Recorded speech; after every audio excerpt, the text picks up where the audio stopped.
হিমালয় দর্শন থেকে দেখতে পাচ্ছ ক্লাস 9 হিমালয় দর্শন থেকে ইম্পর্টেন্ট কোশ্চেন্স অ্যানুয়াল এক্সামের জন্য এবং এমনকি সেকেন্ড সামিটিভ যাদের হচ্ছে তাদের জন্য দেখো হিমালয় দর্শন মোস্ট ইম্পর্টেন্ট। আর হাইলাইট করা গুলোই কিন্তু একটাই উত্তর, এতগুলো ডিফারেন্স ভাবে পড়বে। এমনকি এইখানে দেখো এইগুলোর কিন্তু সমস্ত উত্তর কিন্তু একটাই।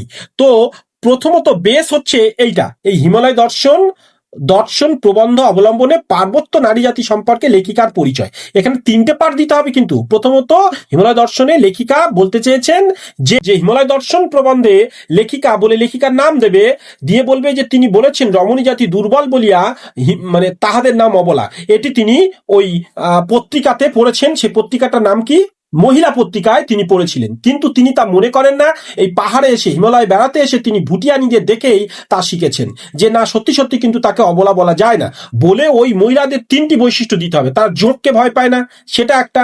2 নম্বর, তারা কি পোশাক পরে, সেটা কিভাবে পোশাক পরে সেটা দিতে হবে। আর তারপরে তারা কি করে পুরুষদের মতো কাজ করে, 1-2 মণ ওজন বয়ে নিয়ে অনায়াসে পাহাড়ে উঠতে পারে। এমনকি পুরুষরা যখন রাস্তা তৈরি করে তারা কিভাবে সেই রাস্তার ইটগুলো বয়ে বয়ে নিচ থেকে উপরে নিয়ে যায় সেটা দিতে হবে। এমনকি ওই যে তারা মানে পাহাড় নিয়ে নিজেদের বলে নিচে কা আদমি, তাদের সঙ্গে মিশে মিশে কি গুণগুলো শিখছে সেটা দিতে হবে। তো এই বিষয়টা তিনি তুলে ধরেছেন ও নারী জাতির প্রতি। তো ফলে এই পার্টটা যতগুলো হাইলাইট করা সববার কিন্তু উত্তর কিন্তু একটাই। আর বাকি প্রশ্নগুলো মোস্ট ইম্পর্টেন্ট, তোমরা দেখতে থাকো।